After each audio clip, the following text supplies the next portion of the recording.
עשה לך רב, הסתלק מן הספק, ואל תרבה לעשר עומדות. עשה לך רב, tout l'union de se faire un rab, c'est כדי להסתלק מן הספק.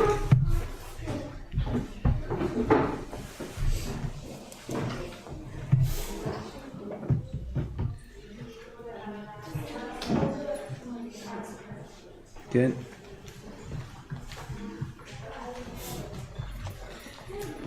C'est pas bien qu'un homme il ait des sfekot dans les dérotes, dans les hashkafot, il y a des sfekot, ou même dans la halacha, il y a des sfekot.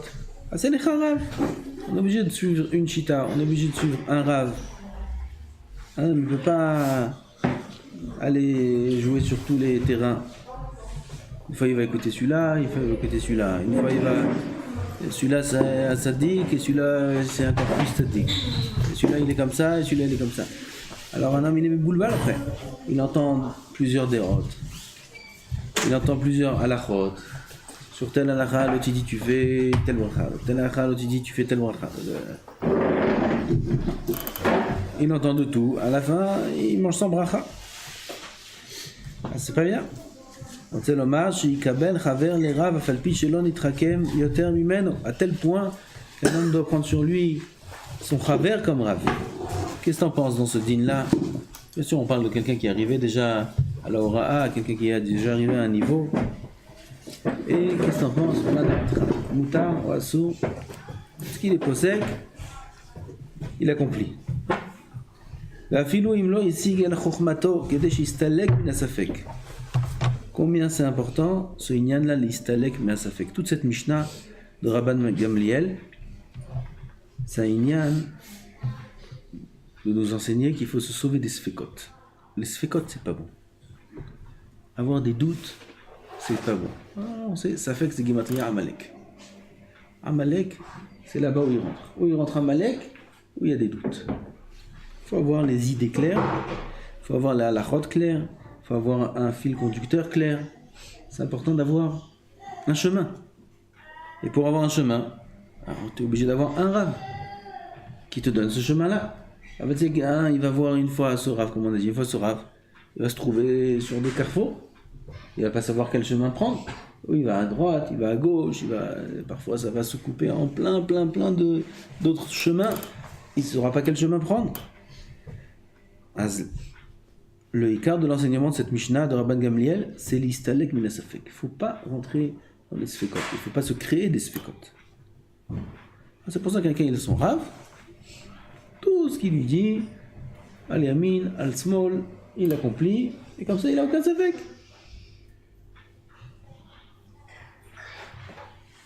שפעמים חכם מסתפק בהוראה ואינו יודע מה יאמר, מה ידבר ומה יצטדק, אם יתיר ושמה הוא אסור ויראת הקל על ידו, peut-être il va dire moutar, en vérité c'est assour, ואם יאסור מספק, il va dire alors מספק, puisque je sais pas quelle est la halakha, alors il y a une solution facile, dis assour. Quand tu sais pas, tu dis c'est assour, t'es sûr que t'es pas en problème? Non, ça aussi. Ou là, chez l'Israël, tu lui fais perdre de l'argent. On lui pose une question sur une cuillère. Une cuillère, madarav, j'ai touché khalavi, bassari, vezé. Le chacham il réfléchit, un peu compliqué. Tu jettes. Tu jettes. Et même s'il dit agrala, fais agrala misafek. Agrala, il faut faire bouillir de l'eau, c'est du temps. Ça veut dire quoi? Parce que tu sais pas comment trancher, alors tu fais perdre du temps et tu fais perdre de l'argent. Ça saute. Même une khombra, ça saute. Et là, il faut sortir du safek. Savoir si c'est moutar, c'est moutar. S'il suffit juste de rincer la cuillère, eh ben il faut savoir la halakha pour rincer la cuillère. Ou là, il mafsid maman chez l'Israël, la Torah chassa alav. La Torah a pitié du maman de Am Israël, même du maman de Rechaim. Donc on voit ça, la maison du Metzora. La maison du Metzora, c'est quoi? Quelqu'un il a la tzarat, il a la lèpre dans la maison. Le Kohen il rentre, il doit voir la tache sur le mur et décider si c'est tamé ou tahor. Si le Kohen il rentre dans la maison, il voit la tache et il dit, dans sa tête il sait, ça c'est tamé. Avant de sortir de sa bouche tamé, il dit d'abord aux gens, sortez toutes les affaires de la maison. Tout, sortez tout. Pourquoi? Parce que s'il dit tamé, Alors tout de suite, il y a la Touma qui vient sur la maison, toute la maison est tamée. La Gemara demande, mais qu'est-ce qu'il y a? Même si c'est tamé, on peut tremper au mikvé? Et non, la Gemara répond, il y a des petites pachines, des petits cendriers, des choses comme ça, qui sont faits en argile. Et ça, l'argile, on ne peut pas le cachériser. Ils sont faits en terre. On ne peut pas le cachériser, on ne peut pas le tremper au mikvé, il faut le casser. C'est dommage. Kadosh Baruch Hu, il ne veut pas qu'il perde ces petits ustensiles-là. Donc c'est pour ça que le Kohen doit tout sortir. De qui on parle ici? D'un tzaddik ou d'un rachat? On parle de quelqu'un qui a la lèpre à la maison. Ça veut dire c'est quelqu'un qui a parlé du lachon hara sans arrêt. Et il n'a pas fait tchouva. Et maintenant il arrive à une honte pareille que tous les voisins, tout le quartier doit voir que sa maison c'est une maison de Metzora. Toutes ses affaires elles sont dehors. Les lits dehors, les canapés, les armoires, les affaires, les couverts, tout dans la rue. C'est une grande honte qui arrive à cet homme-là. Donc on parle ici d'un grand rachat. Et quand bien même Kadosh Baruch Hu dit, je veux pas qu'il perde son argent. Je veux pas qu'il perde son argent. Si c'est tamé avant de sortir les kélim, ces kélim-là, il faudra les casser. Je veux pas. Regarde Kadosh Baruch Hu, comment il a pitié de l'argent. Et quel argent on parle ici? Pas beaucoup d'argent ou de l'or. On parle de quelques gros gyms. Du rachat. Kol Sheken, combien Kadosh Baruch Hu il a pitié de la personne elle-même. Et Kol Sheken, si c'est un tzaddik, combien Kadosh Baruch Hu a pitié de la personne. Az le chacham aussi qui possède la halakha, il doit être chacham de savoir comment trancher. Et pas dire parce qu'il sait pas, oui il faut jeter, oui il faut faire un gala, oui il faut dire il dit des réponses qui sont des réponses qui vont faire perdre du temps ou de l'argent à la personne. Ouais. Alors c'est quoi la solution? C'est lui il a des sfekot qui demande à son ami, à sa chavruta, qu'est-ce que tu penses dans ce din là? Dis-moi, je pense dans ce din là, taor, tamé, moutar, assour. Ce qu'il dit, il fait. Même si c'est pour permettre, même si c'est pour être mekel. וכן הגאונים זיכרונם לברכה אמרו כל אחד אלה מה מספקלה ומה פשיטלה הלכתה כמן דפשיטלה ואפילו תלמיד אצל הרב. C'est une règle dans la halakha. Il y a des klalim comme on est posé que la halakha dans la Gemara. Tu as un chacham, il est en doute dans un din. Et tu as un autre, il n'a pas de doute. Il sait que c'est moutar. Même si celui qui n'a pas de doute, c'est l'élève de celui qui a un doute, la halakha est comme lui. Pourquoi? On met de côté celui qui a des doutes et on prend celui pour qui la chose est évidente. C'est un des klalim de la halakha. Donc de là on apprend un grand yesod. Nous aussi quand on a des doutes, il faut tout faire pour enlever ces doutes-là. Il ne sait pas qu'est-ce qu'il doit faire, il ne sait pas quelle est la halakha, il ne sait pas. Vite, va voir un chacham qui te tranche, vite, va voir un chacham qui te dirige, vite. Et pas une fois ce chacham là, une fois ce chacham, une fois celui-là, une fois celui-là. À la fin, tu vas sortir avec une salade dans la tête. À la fin, si tu pensais peut-être faire quelque chose, maintenant tu vas plus savoir rien du tout quoi faire. Aucune idée, toi. Pourquoi? Tu as tellement entendu d'idées que parfois on veut dire des chidushim ou des pirushim. On voit sur un pasouk 10 pirushim, on ne sait plus c'est quoi le pirush. Pourquoi? Il y a trop d'idées, on ne sait plus rien. Tafasta mu'ad, tafasta. Et termine Rabban Gamliel en disant Al tarbe le aser omadot. Ça, c'est vrai que c'est un terme de halakha, aval il y a du moussar là-dedans. Le côté halakha, ça veut dire ne fais pas le maaser approximatif. Maaser, c'est un dixième. On a des fruits, il a 10 kilos, il faut prélever 1 kilo. Okay? Ne prends pas 1 kilo comme ça de blé au hasard. Pas au hasard et l'approximatif. Non. Rabban Yonah explique le problème qu'il peut y avoir au niveau de la halakha. Si tu prends trop ou si tu prends pas assez, c'est pas bon. Quelle est l'idée là-dedans? Dit Rabban Yonah, vezeu davar shu le mashal mi'inyan asvara. Ça ressemble à la svara. She'en la adam la asota me'omed. Un homme ne doit pas faire une svara quand il étudie, quand il a sa hashkafa, quand il a... Vous savez c'est quoi la hashkafa? Hashkafa, ça veut dire la vision des choses, de la Torah, etc. Il ne faut pas faire approximatif. Il faut avoir les choses dans la tête claires. Il faut avoir l'esprit clair sur tous les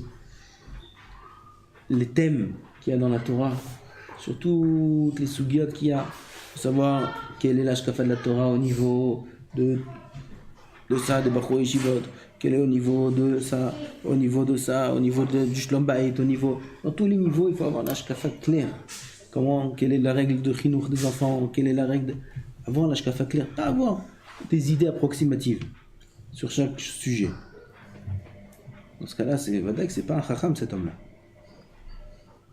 שאין לאדם לעשותה מעומד, אלא על דרך העיקר, ושירד לסוף הדעת. ואין שוות בכל הסברות, שהיא לשני פנים, והחכם אף על פי שסברתו נוטה לצד זה, מבין ומכיר כי חכם אחר יכול לומר דרך אחרת, אלא שזה נראה לעיניו יותר. ויש סברה שהחכם המחדש אותה יכיר וידע כי היא מוכרחת על פי הסברה הנכונה, ואין אליה פנים אחרות, ולא יהיה חכם שיחלוק עליה, והמבין יבין. C'est des choses un peu profondes qu'il dit ici, au niveau des différentes façons qu'il y a dans les svarot. Il y a des svarot où il y a deux facettes de voir les choses, lui il voit une facette plus qu'une autre. Il y a des svarot où il n'y a pas de facette, c'est sûr que c'est ça la compréhension des choses. Et il ne peut pas y avoir de marloquet sur ça. והמבין יבין, אני לא הבנתי. על זה שמח הדבר הזה, אל עשה לחרב להסתלק מן הספק שהם עניין הסברה. בקיצור, toute l'idée de cette משנה, comme on a dit, c'est se sauver des sfekot. Pas vivre avec des sfekot. Les sfekot, c'est très, très, très, très mauvais. À tel point, la Gemara dit, en simcha ke atarat sfekot. Il n'y a pas de joie comme celle d'enlever, de trancher les doutes.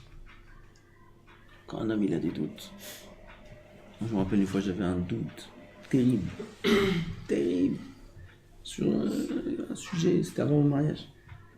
C'était terrible, c'était une torture.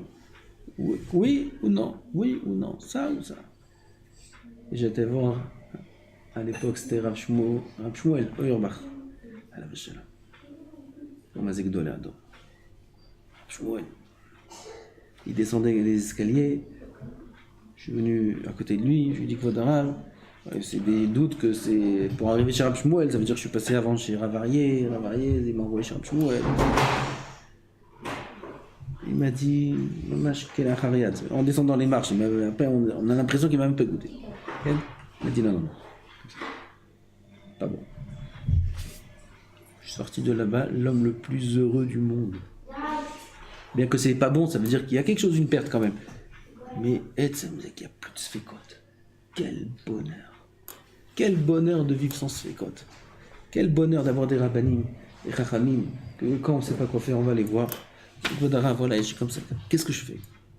Tout de suite, il te tranche. Comme ça. Oui, non, droite, gauche, blanc, noir. Tout de suite. Quel bonheur. En simcha, qu'atarat asfekot. Je suis sorti là-bas heureux pendant au moins 2 semaines. J'avais le sourire. J'ai toujours le sourire.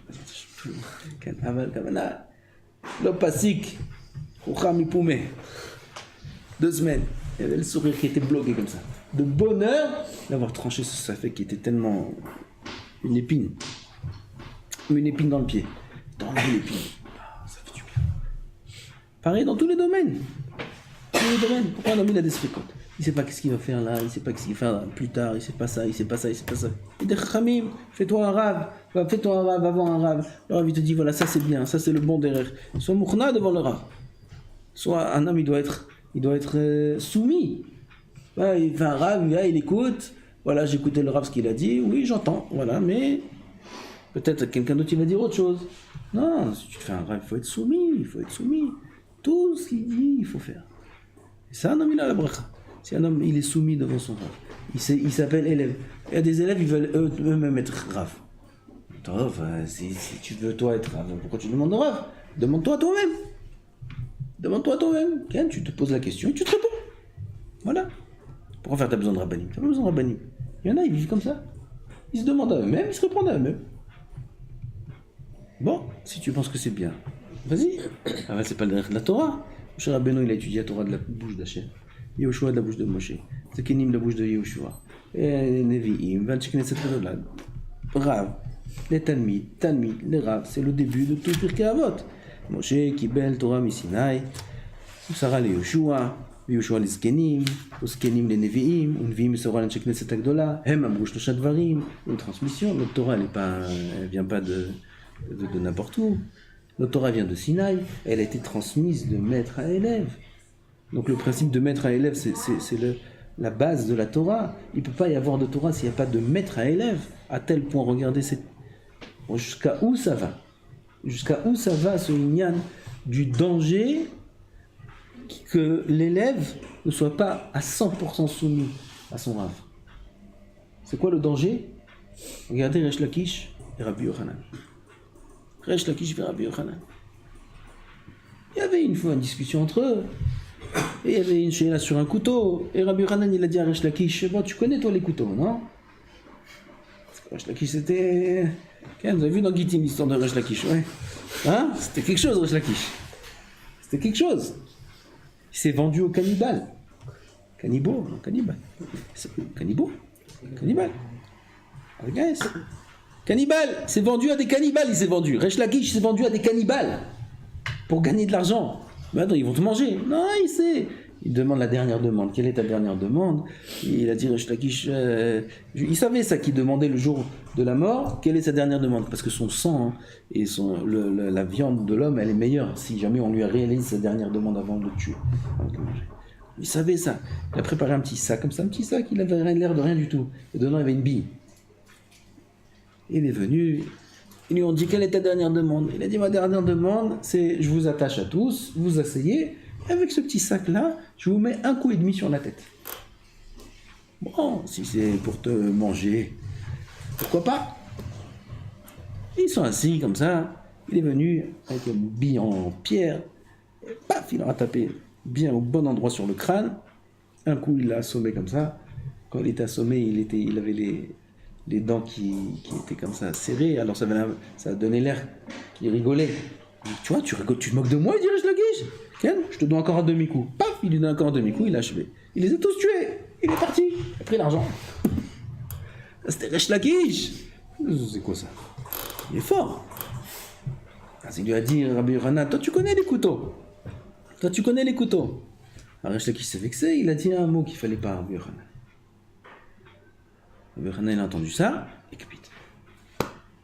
Ekpid. Comme ça. Rabbi Yochanan aussi, Rabbi Yochanan, c'est lui qui l'a fait faire tchouva. C'est lui qui a pris la Torah, c'est lui qui l'a sauvé. Comme ça, tu mets Zalzel. Ekpid. Elle est venue la sœur de Rabbi Yochanan, qui était la femme de Resh Lakish. Elle a prié, elle a dit pardonne-lui, parce qu'il est tombé malade, Resh Lakish, il allait mourir. Pardonne-lui pour moi qui va devenir veuve. Lui, t'inquiète pas, Kadosh Baruch Hu, il a pitié des veuves. Pardonne-lui pour mes enfants qui vont être, pour ses enfants à elle, elle lui dit pour ses enfants à elle qui vont être orphelins. Il y a Kadosh Baruch Hu, il s'occupe des orphelins. Il n'a pas pardonné. Rabbi Yochanan n'a pas pardonné. À Resh Lakish, sa chavrota tellement cher qu'il aimait tellement, et la preuve qu'il aimait tellement, c'est qu'après que Resh Lakish il est mort du digne de Rabbi Yochanan a perdu la raison. Il a perdu la tête. Parce qu'il ne trouvait pas avec qui étudier. Il savait ça. Il est en train de perdre son limoud. Il est en train de perdre son là-bas. C'est un élève. Il est mezelzel. Qui osait la moindre petite brèche entre la transmission de maître à élève. On s'arrête là. On continue pas. On perd tout. On perd la Torah. On perd le Olam Haba. Rabbi Yochanan, il en est mort. Lui-même, qu'il a perdu Resh Lakish. Quoi Resh Lakish, il meurt. Rabbi Yochanan, il meurt. Tout le monde meurt. Ken. Tout le monde meurt. Pourquoi? La transmission, on ne la touche pas. Si jamais il y a des élèves qui sont comme ça, ça c'est dangereux. Pourquoi? Comme on le dit. Moshe qui bel Torah Misinaï, Sarah li Yoshua. C'est pour ça que la Gemara dans Shabbat a dit, celui qui mevazet tamid chacham, en refoua le makato chazusha. Il n'y a pas celui qui mevazet, celui qui méprise un tamid chacham, il n'y a pas de guérison à sa plaie, à sa maladie. Alors, il disait à l'époque, à la Vachalom, que c'était ça la raison pour laquelle est tellement la maladie. Bon, allez, nous. Dans cette génération. Parce que dans cette génération, il y a beaucoup de bisayon de tamid chacham. On parle sur les rabbanim, on parle sur des trucs comme si les rabbanim, c'est rien du tout. Comme si les rabbanim, on parle de tzadikim, on parle de gens qui ont donné leur vie dans le Limud Torah. On parle de gens qui sont Avdim Tachem. Les gens, ils viennent, ils peuvent dire des mots sur eux comme ça, comme si de rien n'était. Là, on touche. Bavat Aino Shel Am Israël. Aïné Aïda, il s'appelle. Les Chachamim s'appellent Aïné Aïda, les yeux du peuple. Là, tu touches l'œil. Tu touches l'œil. L'œil, c'est l'endroit le plus sensible. Si là-bas on touche, c'est fini. Alors le peuple est aveuglé. Alors c'est pour ça, tout ce lignan là de Safek, tout ce lignan de Salicha Rav, combien c'est important avoir un Rav, que ce Rav là, c'est pas seulement avoir un Rav et voilà, écouter ce qu'il dit et faire sa vie. Ah putain, un Rav c'est être l'ombre de ce Rav. L'istalek mais à Sfekot, ne pas avoir de Sfekot. Dès qu'il y a le monde qui est là, il sait, il a une adresse. Il a une adresse. Et cette adresse, parfois, elle ne connaît pas. Cette adresse, il envoie une autre adresse. Il y a des gdolim au-dessus, il y a au-dessus, au-dessus. Bon, Hachem, à chaque fois, on peut sortir avec un psak clair, avec une adracha claire. Bezrat Hachem. Ça, c'est l'enseignement de Mishnah. Baruch Adonai La'olam. Amen.